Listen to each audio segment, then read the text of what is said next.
चला के कनखी दिल चुरैले सुन गे सोना सुन गे सोना सुन गे सोना। इस परिवार का आपको सपोर्ट मिला था शुरुआती दौर में?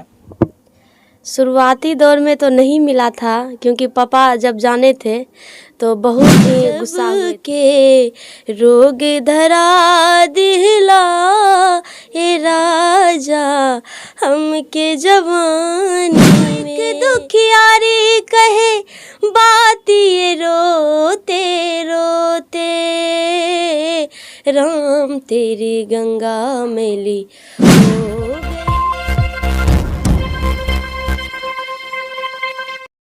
जी नमस्कार, मैं प्रमोद कुमार और आप देख रहे हैं पब्लिक सपोर्ट 24। इस वक्त मेरी मौजूदगी हो रही है बिहार के सहरसा जिला के एक स्टूडियो में और मेरे सामने बात करने की तैयार है एक सिंगर जिनकी आवाज पे, जिनकी अदाकारी के बल पे दर्शक झूम जाते हैं, जिनके गायकी के दर्शक दीवाने हैं। उनसे आपसे मिलाने के लिए मैं जा रहा हूं, हम बात करने जा रहे हैं। सबसे पहले स्वागत है अनुप्रिया जी।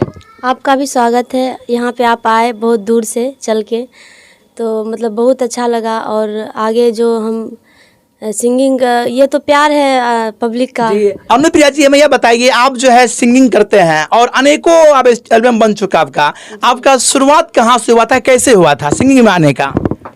ये तो शुरुआत में मेरा मतलब मुंगेर से हम किए थे, क्योंकि गाने का शौकीन तो बचपन से हम थे। बचपन से ही गाने का शौकीन थे और स्कूल वगैरह सब में मेरा बहुत ही नाम होता था कोई फंक्शन में।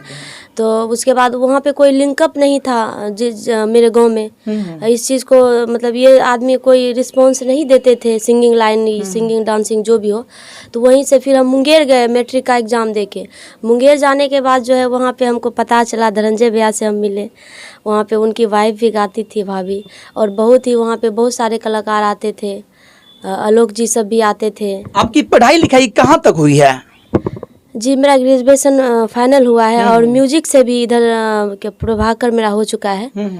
और उसके बाद क्या बोलते हैं, अभी फिर स्टार प्रवीण। क्या बचपन से ही सपना बनना था, सिंगर बनने का बचपन से ही था सपना? जी मेरा बचपन से ही था। बचपन से ही था। बचपन से ही मतलब ये था कि नहीं मुझे सिंगर बनना है, पर वहाँ पे कोई उस तरह का लिंकअप नहीं था, कोई सपोर्ट नहीं कर रहे थे मम्मी पापा सब। ये सभी बोलते थे ये सब अच्छा काम नहीं है सिंगिंग करना। तो उस टाइम फिर दिमाग से डिलीट हुआ। जब मैट्रिक का एग्ज़ाम देने के बाद जब हम मुंगेर गए, तो मुंगेर जाने के बाद जो है फिर ये लगा कि नहीं हम गा सकते हैं। फिर वहीं से मेरा स्टार्ट हुआ। और उसके बाद फिर हम लोग दरभंगा गए, झंझारपुर गए, वहाँ पे क्या बोलते हैं एल्बम में गाना का काम मिला। आप एल्बम में अनेकों एल्बम गा चुके हैं, मैथिली में, भोजपुरी में। शुरुआती दौर में जो गाना गाए थे, जिनसे आप हिट हुए थे, मैं चाहता हूँ मेरे दर्शकों को गाना आप सुना दीजिए, फिर आगे बात करते हैं। जी शुरुआती मेरा सॉन्ग था, झंझारपुर में गाए हुए थे। और वो एल्बम बहुत सारा मतलब हिट हुआ था, सभी कोई सुने होंगे उस गीत को। तभी मेरा स्टार्टिंग वो सॉन्ग था, मैथिली सॉन्ग था, मैथिली एल्बम बनाए थे। ये था चला के कनखी दिल चुरैले सुन गे सोना सुन गे सोना सुन गे सोना सुन कि कर तू बाबू से बात वही के बाद हनीमून कि कर तू बाबू से बात वही के बाद हनीमून। ये गीत था, मेल फीमेल गीत था और विकास विभूति सर गाए हुए थे इस गीत को, उन्हीं के साथ मैं गाई थी। ये हमें बताइए, मैथिली में कितना एल्बम में काम कर चुके हैं अभी तक में आप? अभी तक मैं बहुत सारा कर चुके हैं, बहुत गा चुके हैं। उस टाइम तो बहुत सारा गाते थे, अभी भी MS सहरसा में जो हम लोग अभी यहाँ पे हैं, यहाँ पर भी बहुत सारा गाए हैं। आप रहने वाले कहाँ के हैं अनुजे? जी मेरा तो घर है महसकूट, खगड़िया जिला खगड़िया। महसकूट जिला खगड़िया मेरा घर है और यहाँ अभी हम लोग सहरसा में ही रहते हैं। सहरसा में रहते हैं। हमें ये बताइए, आप सिंगिंग का जो शुरुआत किए थे, क्या आपके परिवार का आपको सपोर्ट मिला था शुरुआती दौर में? शुरुआती दौर में तो नहीं मिला था, क्योंकि पापा जब जाने थे तो बहुत ही गुस्सा हुए थे। और मेरी बुआ जो हमको सिखा रही थी उन पे भी गुस्सा हुए थे और मुझ पे भी गुस्सा, दोनों पे। मतलब लगभग हम लोग 1 साल तक महसकूट नहीं गए थे। जब पापा को पता चला था कि हम प्रोग्राम सब में गाने उन्हें लगे हैं तो बहुत गुस्सा हुए थे। गुस्सा का क्या वजह था? गार्जियन लोग से गुस्सा करते थे, क्या वजह क्या था उनका? वजह ये था कि ये सब लाइन बेकार होता है, इसमें मत जाओ, पढ़ो लिखो, कुछ अच्छा जॉब उप करो, ये सब फालतू काम मत करो। तो उसके बाद फिर धीरे धीरे मतलब 1 साल तक हम लोग में ये चला पापा के साथ। फिर धीरे धीरे हम मेहनत करने लगे, फिर नाम होने लगा। तो फिर पापा को पता चला और पापा को बहुत सारा कलाकार बोले कि नहीं अच्छा गाती है, इनके पीछे मेहनत कीजिए। पापा को समझाया, फिर पापा समझ गए। उसके बाद पापा मेहनत करने लगे मेरे पीछे जो है। मतलब पापा लोग सुबह में विरोध कर रहे थे, लेकिन अब जो आप पहचान बना चुके हैं, एल्बम में काम कर चुके हैं, स्टेज पे काम कर चुके हैं, तो क्या पापा इनसे खुश है, मम्मी पापा लोग सब? अभी तो सब खुश हैं। सब खुश है जी। चलिए हम आपसे और बात करेंगे, लेकिन हम चाहते हैं कि आप जो है भोजपुरी का कोई एल्बम का गीत हमारे दर्शकों को आप सुना दीजिए। कितने वर्षों से आप गीत गाते आ रहे हैं? कितने वर्षों से, कितना वर्ष का संघर्ष रहा है? मेरे ख्याल से लगता है 9-10 साल से गा रहे हैं। 9-10 साल से आप गायकी में है। जी। लेकिन हमें यह बताइए, वर्तमान दौर में जो सिंगिंग करते हैं लोग, वो जल्दी चमकना चाहते हैं, इसके लिए वो अश्लील गीत गाते हैं, उन पे आपकी क्या प्रतिक्रिया होगी? हम तो यही बोलेंगे कि मतलब अगर चमकना है तो अश्लील गीत से नहीं चमकना चाहिए। मतलब कुछ भी कर दे, चमकने का क्या है, कुछ भी कर देंगे चमक जाएंगे। उल्टा पुल्टा, पर उल्टा पुल्टा करके नहीं, कुछ ऐसा गाइए कि कोई सुने तो फिर थोड़ा देर सोचे कि नहीं, बहुत वर्ड भी वैसा रहना चाहिए। अश्लील गीत इसीलिए आज तक हम नहीं गाए हैं और कभी कोशिश भी नहीं रही है मेरा कि हम अश्लील गीत गा के हिट हो, क्योंकि बहुत दिन से गा रहे हैं पर उस टाइप का नहीं गाए हैं शायद, इसीलिए मेरा उतना नाम नहीं हुआ। पर जितना नाम है मैं उसी में खुश हूँ। अच्छा, 8-10 साल के जर्नी में कितना आप स्टेज शो कर चुके होंगे? स्टेज शो उसका तो कोई गिनती नहीं है, क्योंकि बहुत ज़्यादा। अभी तो हम लगातार 5-6 दिन से आप देखे कि जगह हैं। उसके बाद फिर मेरा तो प्रोग्राम हमेशा लगा हुआ रहता है, हमेशा। महीने में हमको लगता है 15 दिन 10 दिन तो वैसे भी मेरा प्रोग्रामे में चल जाता है। अच्छा, प्रोग्राम में जाते हैं, दर्शक का रुझान किसकी ओर रहता है, मैथिली संगीत की ओर कि भोजपुरी संगीत की ओर रहता है? वहाँ जाने के बाद जो है मतलब वो लोग जिस टाइप का बोलते हैं, मैथिली तो मैथिली भी गाती हूँ। उसके बाद फिर जो भोजपुरी बोलते हैं तो वो भी गाना पड़ता है, और हिंदी तो हम गाते ही हैं जितना मेरे पास है। मतलब वहाँ पे हम तीनों जो भी हमको बन जाता है, हम सारा गीत वहाँ, ज़्यादातर तो फरमाइश सॉन्ग सब होता है, तो इसके कारण शायद ज़्यादा प्रोग्राम मिलता है। क्या बात। हम चाहते हैं हमारे दर्शक जो देख रहे हैं, इनको कोई फरमाइशी सॉन्ग सुना दीजिए जो पसंद आ जाए। कोई सुनाइए आप, जो स्टेज पर आप गाते हैं जिसे दर्शक झूम जाते हैं, वो गाना सुना दीजिए आप। अपनी खबर है ना खुद का पता, कुछ मुझे याद नहीं तेरे सिवा। हो अपनी खबर है ना खुद का पता, कुछ मुझे याद नहीं तेरे सिवा। जहाँ देखूं तू ही नजर आए दिलरुबा, दुनिया के हर ख्याल से बेगाना कर दिया, दुनिया के हर ख्याल से बेगाना कर दिया। मुझे दीवाना कर दिया, कहीं भी लागे ना जिया। मुझे दीवाना कर दिया, कहीं भी लागे ना जिया। हो बेदर्दी तेरे प्यार ने दीवाना कर दिया, बेदर्दी तेरे प्यार ने। बहुत खूब, बहुत खूबी। क्या बात है, कोई बात नहीं। अनुप्रिया जी, ये बताइए आप कितने भाई बहन हैं? हम 6 बहन हैं और एक ही भाई है। एक भाई है जी। तो 6 बहन है, और सब बहन भी सिंगिंग करती है क्या? नहीं, कोई नहीं, बस मेरे सिवा मेरे घर में कोई नहीं। अच्छा, आप जो सिंगिंग के लाइन में आए, कि आपके परिवार में दूर दूर तक संगीत में कोई थे क्या? जी, मेरे दादाजी थे। दादाजी हारमोनियम मास्टर थे। उनसे बहुत सारा आके सीखते थे हारमोनियम। और मेरे पापा भी तबला अपने टाइम में वो भी तबला उबला बजाते थे, दादाजी ही सिखाए थे उनको। पर पापा भी छोड़ दिए उस चीज़ को, पापा भी छोड़ दिए। लेकिन दादाजी जो मतलब हारमोनियम बजाते थे, वो हारमोनियम अभी तक भी मेरे पास होगा, और हम खुद उसको फिर से बनवाए। उसका जो मतलब रीड चेंज करवा के जो उनका था जर्मनी सेट, उसको अभी हम जब मेरा गाने का टाइम हुआ तो उतना पुराना, हमको लगता है 100 साल पुराना हारमोनियम होगा मेरे दादाजी का। तो वही हारमोनियम ठीक करा के हम थोड़ा बहुत रियाज किए, और मेरा खानदानी मेरा दादाजी का ये था।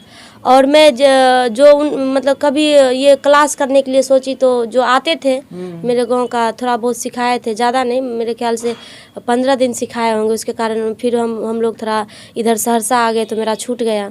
संगीत में आप 8-10 साल से काम कर रहे हैं। संगीत में कहा जाए तो आपके गुरु मार्गदर्शक कौन होंगे, कौन है जो आपको गाइड करते हैं संगीत में?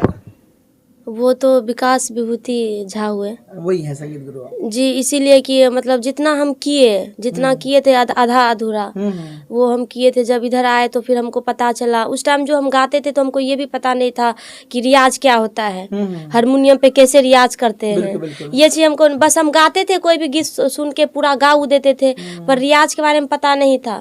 तो उसके बाद जब हम दरभंगा आए, फिर इनसे मिले, तो फिर पता चला हारमोनियम पे रियाज भी होता है। तो फिर हम उस टाइम पता चला तो रियाज करने लगे। फिर उसी तरह से जो आधा अधूरा था इनसे हम सीख गए। आपकी आने वाली कोई एल्बम जो आपकी मतलब पॉपुलर हो, प्रसिद्ध हो, जो आने वाली कोई एल्बम, उसका नाम बताना चाहेंगे? अभी तो कोई सॉन्ग अभी नहीं गाए हैं, इसीलिए कभी थोड़ा हम व्यस्त हैं इधर, बहुत सारा प्रॉब्लम है। हम सोचे हैं इसके बाद हम 10-15 दिन के बाद फिर से एल्बम सब पे मेहनत करेंगे। अभी कोई नया सॉन्ग नहीं आया है मेरा। आपने ये भक्ति सॉन्ग गाया था, तुम हो साई तुम रहमान बाबा तेरे कितने नाम, हिंदी एल्बम था वो। मैं चाहता हूँ दर्शकों को गुनगुना दीजिए वो 2 लाइन गाना। और सबसे बड़ी बात तो ये है कि आप मतलब वो जो सॉन्ग गाए थे वो सॉन्ग आप ही लेके आए थे। जी जी बिल्कुल। आप ही लेके आए थे, बहुत दिन का बात है, और हिंदी सॉन्ग था। हाँ हाँ हाँ। और शायद याद भी नहीं आ रहा है मुझे, 3 सॉन्ग गाए थे उसमें। बिल्कुल बिल्कुल 3 सॉन्ग था उसमें। कौन सा सॉन्ग था याद नहीं आ रही ना जी? याद कोई बात नहीं। तो हम चाहते हैं कि जो आप स्टेज पे जाते हैं, मैथिली गाते हैं, भोजपुरी गाते हैं, हिंदी भी गाते हैं, तो आप मिथिलांचल से बिलोंग करते हैं, मैथिली गीत से आप पॉपुलर हुए थे, तो मैथिली का कोई और गीत हमारे दर्शकों को आप सुना दीजिए।